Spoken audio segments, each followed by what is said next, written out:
नमस्कार, स्वागत है आपका आध्यात्मिक कथाओं में। मैं आज आपके लिए लेकर आई हूँ नित्य-नेम की कहानी। यह कहानी सीता माता कहती थी और श्री राम इसे सुना करते थे।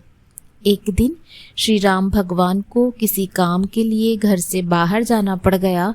तब माता सीता कहने लगी, भगवान, मेरा तो 12 वर्ष का नित्य-नेम है। जब आप यहाँ नहीं रहेंगे तो मैं यह कहानी किसे सुनाऊंगी। वह कहानी थी, राम आए, लक्ष्मण आए, देश के पुजारी आए, नित्य-नेम का नेम लाए, आओ राम, बैठो राम, माखन मिश्री खाओ राम, दूध बताशा पियो राम, सूत के पलका मोठो राम, शाल दुशाला ओढ़ो राम, राम सवारे सबके काम, खाली घर भंडार भरेंगे, सबका बेड़ा पार करेंगे, जय श्री राम, जय श्री राम। श्री राम ने कहा कि जब मैं ना रहूं तब तुम कुएं की पाल पर जाकर बैठ जाना। वहाँ जो भी महिलाएं पानी भरने आती है उन्हें तुम ये अपनी कहानी सुना देना। सीता माता कुएं की पाल पर जाकर बैठ जाती। एक स्त्री आई, उसने रेशम की जरी की साड़ी पहन रखी थी, सोने का घड़ा ले रखा था। सीता माता उसे देखकर कहती है, बहन, मेरा 12 वर्ष का नित्य-नेम है, एक कहानी मेरे को सुनानी है, वो तुम सुन लो।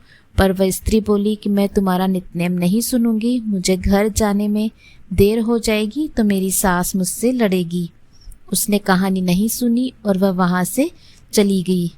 उसकी रेशम जरी की साड़ी फट गई और सोने का जो घड़ा था वह मिट्टी के घड़े में बदल गया।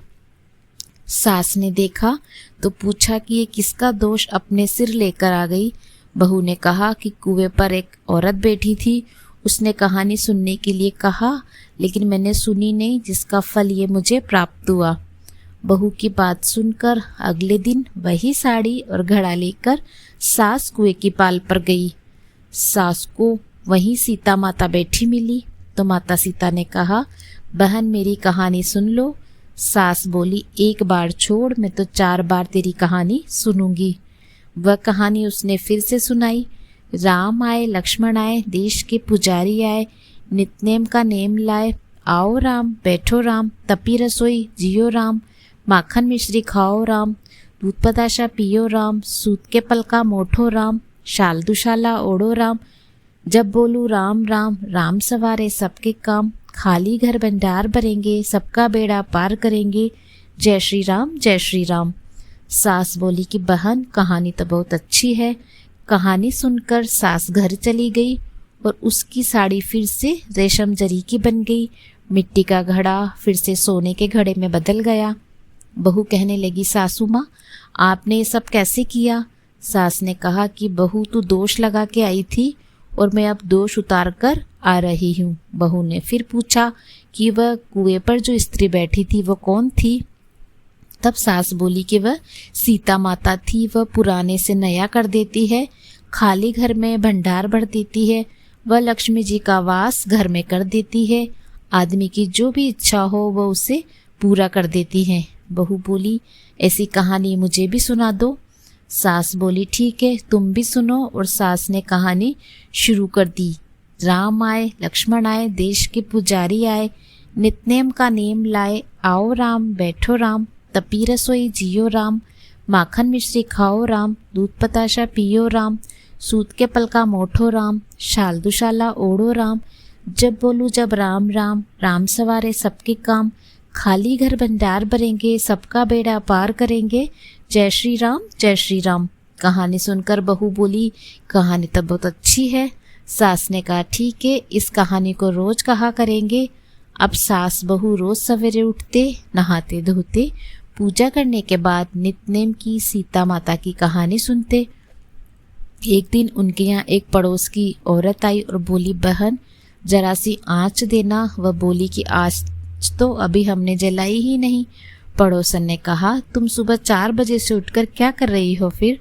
उन्होंने कहा, सुबह उठकर हम पूजा करते हैं, फिर सीता माता की नित्य-नेम की कहानी कहते हैं। पड़ोसन ने उनकी बात सुनकर फिर कहा, सीता माता की कहानी कहने से तुम्हें क्या मिला? वे बोली, इनकी कहानी कहने से घर में भंडार भर जाते हैं, सारे काम सिद्ध हो जाते हैं, मन की इच्छा पूरी होती है। पड़ोसन कहती है, बहन, ऐसी कहानी मुझे भी सुना दो। फिर वह बोली, ठीक है, तुम भी यह कहानी सुन लो। राम आए, लक्ष्मण आए, देश के पुजारी आए। इस तरह उन्होंने राम की पूरी कहानी उन्हें सुना दी। सारी कहानी सुनने के बाद पड़ोसन कहने लगी, बहन कहानी तो बहुत अच्छी है। अब पड़ोसन भी नितनेम सीता माता की कहानी कहने लगी। कहानी कहने से सीता माता ने पड़ोसन के भी भंडार भर दिए। हे सीता माता, जैसे आपने उनके भंडार भरे, वैसे कहानी कहने वाले, सुनने वाले हम सभी के घर के भंडार भरना, सबकी मनोरथ पूर्ण करना।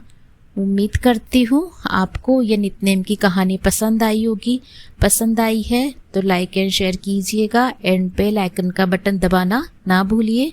जय श्री कृष्णा। धन्यवाद।